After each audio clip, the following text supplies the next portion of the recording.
지금 시장에 필요한 업종과 종목 전략 들어보도록 하겠습니다. 유명간 미래에셋증권 애널리스트 나와 있습니다. 네, 안녕하세요. 안녕하세요. 네, 반갑습니다. 제가 이제 퀀트 얘기를 정확하게 한지 모르겠지만 사실 저도 증권사 처음 왔을 때 퀀트를 살짝 했었거든요. 네. 그러면서 이제 어닝이라든지 이익 추정치라든지 이런 걸 풀면서 종목을 좀 이렇게 선정하기도 했는데 최근에 나온 레포트 굉장히 잘 보고 있고 굉장히 유익한 내용들이 많았습니다. 근데 또 이번 주 보니까 이 투자자분들께서 굉장히 관심을 갖는 외국인에 대한 얘기를 좀 많이 하셨더라고요. 네. 그래서 그거부터 좀 질문을 드려보겠습니다. 외국인들이 뭐 순매수하는 업종과 기준이 있는데 단도직입적으로 어떤 특징이 있나요? 일단 외국인은 기본적으로 한국 주식을 살 때 네. 뭐 지금은 뭐 시가총액이 다들 커졌기 때문에 네. 중소형주도 최근에는 편입하는 모습을 보이고 있지만 실제로는 대형주의 주가 흐름과 굉장히 유사하다라는 특징을 갖고 있습니다. 네. 그래서 뭐 국내 기관이나 개인 투자자들처럼 개별 종목에 베팅을 하는 게 아니라 업종이나 큰 테마에 베팅하는 경우가 훨씬 더 많고요. 네. 그런데 이제 제가 지난주에 외국인 관련 수급 보고서를 낸 이유가 일단 수급적으로 굉장히 좀 불확실성이 높은 국면이다 보니까 네네. 과연 개인 투자자분들께서 이제 예를 들어서 외국인이 사는 종목들을 따라서 매수했을 때에 대한 성과가 처음에는 궁금했었고요. 예. 그런 내용을 좀 담았어요. 근데 이제 지금 8월 달에 들어와서 외국인이 사는 업종들을 한번 뽑아보게 되면은 네. IT 가전이나 기계 업종 정도가 다입니다. 그러니까 아. 시장 전체적으로는 사실 주식을 팔고 있는 상황이에요. 네. 다만 뭐 환율 상황이나 뭐 현재 지분율 외국인 지분율을 고려했을 때에는 추가적으로 뭐 대규모 매도세가 지난주처럼 나올 가능성은 매우 낮다라고 판단을 네. 하고 있고요. 개별 종목별로는 뭐 에코프로비엠이나 카카오게임즈, 이마트 뭐 이런 식으로 개별적인 모멘텀이 있는 기업들은 계속 지속적으로 매수세가 나오고 있는 그러한 모습을 보이고 있습니다. 제가 보고서에서 중요하게 다룬 부분이 외국인이 산 종목하고 앞으로 살 종목을 구분해야 된다라는 부분이거든요. 그러니까 이미 산 종목하고 네. 앞으로 살 수 있을 만한 종목. 그렇죠. 네, 뭐 증권사에서 외국인 수급 강도가 높은 기업들을 막 표로 주는 경우가 있는데요. 맞아요. 근데 그걸 보고 따라서 매매하시면요. 네.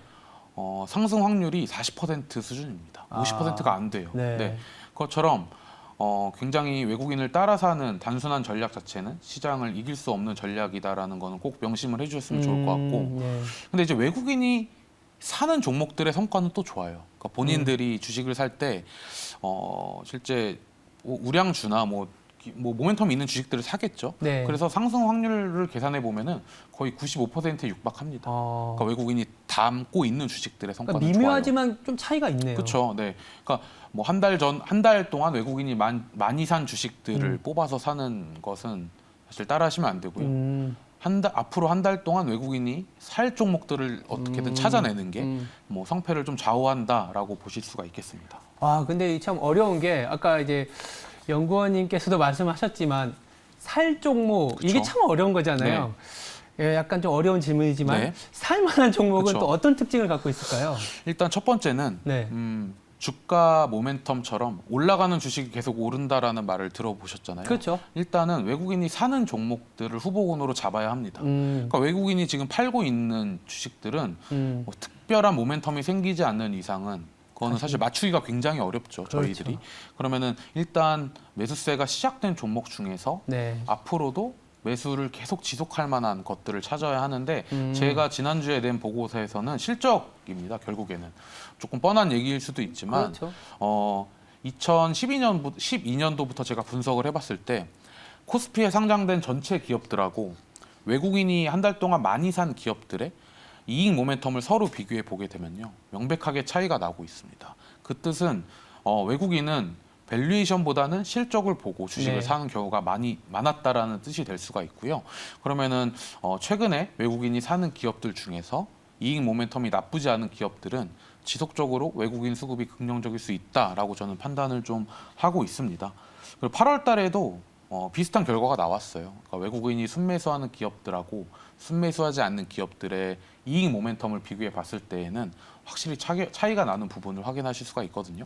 근데 그 부분 봤을 때 지금 외국인은 국내 기업들의 실적을 보고 들어온다라고 봐주셔도 무방할 것 같아요.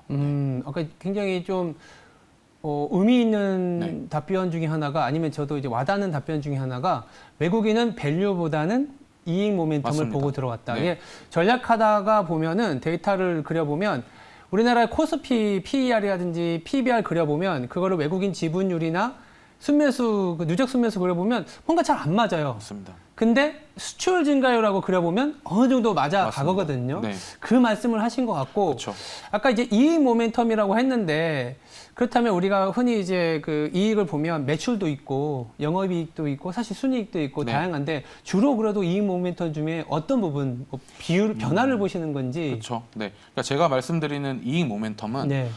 내년도에 어떠한 기업이 돈을 얼만큼 버는지보다는 네네네. 저희가 예상하고 있는 수준보다 더 많이 벌 수 있는지를 판단하는 겁니다. 네네네. 네, 그래서 내년도에 예를 들어서 뭐 100억 정도 버는 기업이 있는데 100억을 벌 것으로 예상되는 기업이 있으면은 그것보다 이익 추정치가 더 상향 조정이 됐다라면은 긍정적인 이익 모멘텀을 갖고 있다라고 보고 있거든요. 네. 왜냐하면 산업별이나 뭐 업종별로 전부 다 이익 증가율은 다 다르기 때문에 그렇죠. 뭐 개별 기업 단으로 봤을 때 실적의 변화를 한번 체크해 보자라는 부분입니다. 그러니까 이제 말씀하신 건 전년 대비 전 뭐 분기 대비 굉장한 상승률을 보이는 것도 좋지만 네. 그 상승률이 변화되는 거. 맞습니다. 그러니까 이제 보통 증권가에서는 리비전이라고 하거든요. 맞습니다. 그런 변화를 보자라는 얘기였습니다. 그래서 이 모멘텀 하지만 그 약간의 미묘한 변화를 좀 투자자분들이 잘 아셨으면 좋겠습니다. 그러다 보니까 이 세 번째 질문이 드릴 게 물론 업종 얘기는 아니지만 네. 글로벌 이익 변화율을 보면 뚜렷한 변화가 발생합니다. 뭐 답변에서도 할 수 있겠지만 이머징은 좀 별론데 선진국은 좀 이렇게 되고 있는 현상. 네. 한번 간단하게 말씀해 주시죠. 그러니까 제가 매주 이제 리비전에 대한 부분을 체크를 하고 있는데 네. 올해 6월 달까지는 대부분의 국가들의 이익 자체가 좋았어요. 그러니까 6월까지. 제가 좋다라는 거는 매주 실적에 대한 전망이 상향 조정이 네. 됐습니다. 근데 7월 달부터 조금 달라진 부분은 선진국과 신흥국의 이익 모멘텀 차별화가 지속이 되고 있습니다.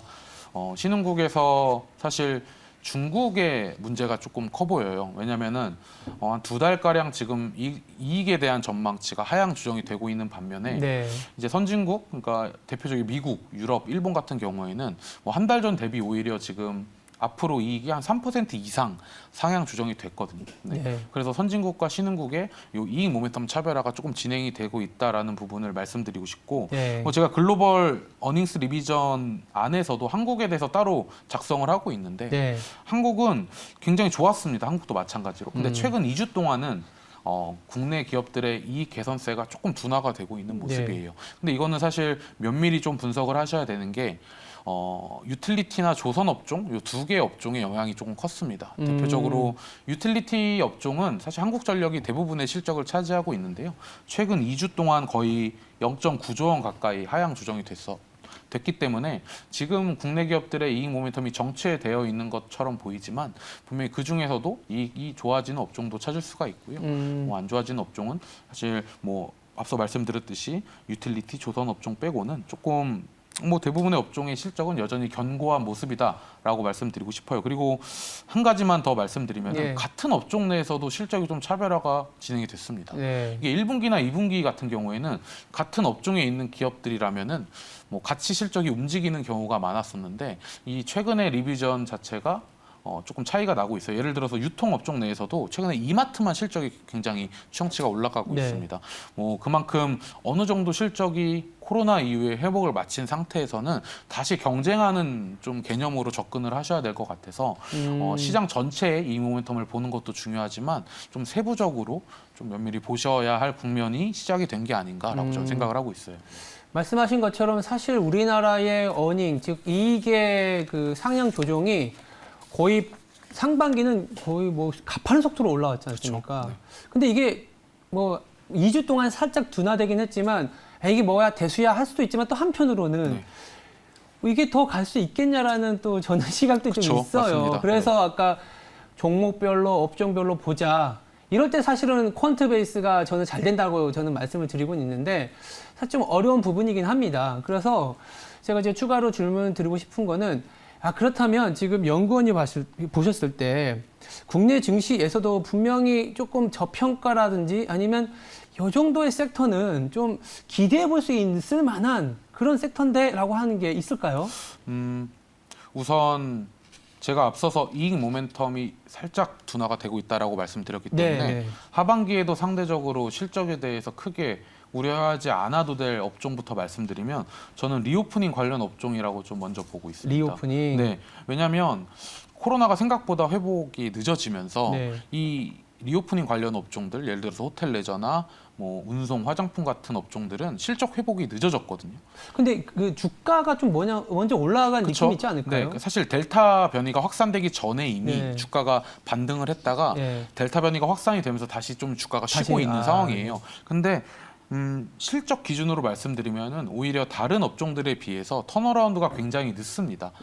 반대로 얘기하면은 저희가 지금 두려워하고 있는 실적 피크아웃에 대해서 굉장히 자유로울 수 있는 섹터가 리오프닝 업종이라고 저는 보고 네. 있어요. 그리고 물론 이제 리오프닝 업종 내에서도 개별 기업들이 힘든 구간, 뭐 쉽게 얘기해서 코로나라는 구간 동안에 네. 기업별로 이제 슬림화를 잘 했는지, 뭐 예를 들어 구조조정을 어느 정도 잘 맞췄는지는 반드시 체크를 하셔야 할 부분이 있을 것 같고요.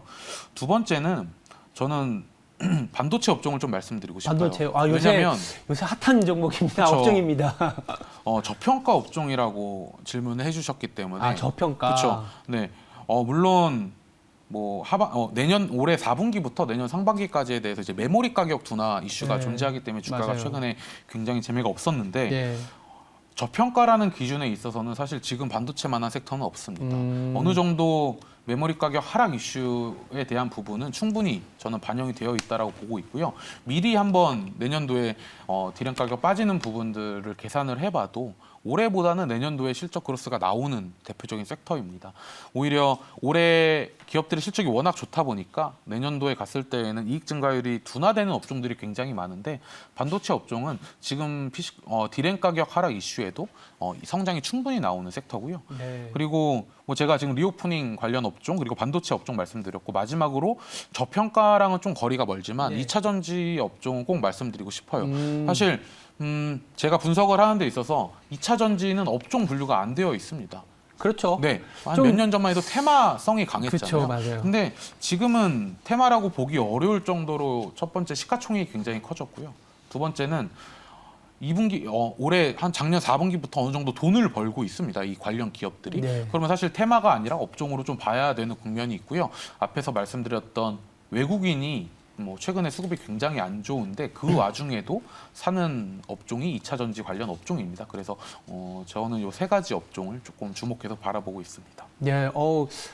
괜찮은 시각인 것 같아요. 네. 그러니까 악재가 이미 출현한 반도체, 네. 악재가 아직 해소가 되지 않은 네, 리오프닝, 네, 결국 좋아질 거니까. 네, 맞습니다. 그리고 계속 좋아지고 있는 2차 네, 전지. 맞습니다. 이렇게 좀 얘기를 하신 것 같고요. 그게 마지막으로 이게 참 퀀트 투자하면은 사람들은 어려워 생각하는데 보통은 또 기업을 볼 때 밸류냐, 이익이냐, 수급이냐, 더불어서 패시브까지 막 그리고 사이즈, 즉 대형주냐, 중소형주냐 맞습니다. 기준이 엄청 많습니다. 약간 이렇게 얘기하면 좀 그런데 꿀팁, 꿀팁이요? 연구원님이 보시는 리프레시 기준 한번 네. 말씀해 주시죠. 일단 말씀해 주신 지표들 모두 다 퀀트 투자에 있어서 굉장히 중요한 그쵸. 지표들인데 네. 아마도 뭐 개인 투자자분들이 조금 주의하셔야 될 부분이 모두 다 중요한 지표지만요. 각 국면마다 사실 선호도가 다 다릅니다. 네. 어떨 때는 이익이 중요할 수가 있고요. 네. 어떨 때는 밸류에이션이 중요할 수가 있습니다. 그리고 패시브 같은 경우에도 최근에 사실 이슈가 많이 되고 있는 부분이지 네. 몇 년 전만 하더라도 사실 액티브의 영향이 더 컸었거든요. 그래서 국면마다 이익이 중요한지 밸류에이션이 중요한지는 조금 좀 따져봐야 하는 부분인데요. 사실 제가 드릴 수 있는 아이디어는 이 네. 각 투자 지표별로 가장 매력도가 높은 기업들을 포트폴리오화 시키는 게 가장 사실 각 지표마다. 현실적인 네. 방법이에요. 아까 제가 말씀드렸듯이 반도체는 밸류에이션 관점으로 제가 선호하고 있는 업종이라고 말씀드린 거고요. 2차 전지 업종은 성장성이 다른 업종들보다 혹은 수급적으로 유리한 업종인 거고 리오프닝은 턴어라운드가 가장 늦은 업종 이렇게 포트폴리오를 구성하신 게 가장 현실적이지만 또 한 가지 방면은 사실 조금 호흡이 긴 개인 투자자분들이시라면은 이익이 가장 중요하다고 저는 생각하고 있습니다. 밸류에이션보다는 사실 이익이 지금보다 더 좋아질 수 있는 기업인지 아니면은 지금이 피크인 기업인지는 사실 제일 중요하거든요. 주가를 분석하는 데 있어서 조금 그래서 뭐 투자하시는 호흡에 따라서 봐야 하는 지표도 좀 다르지만 좀 긴 호흡을 갖는 분들이시라면은 이익이 가장 중요하다라고 네. 저는 생각을 하고 있습니다. 네, 알겠습니다. 지금까지 유명간 미래에셋증권 애널리스트였습니다. 네, 감사합니다. 네, 감사합니다.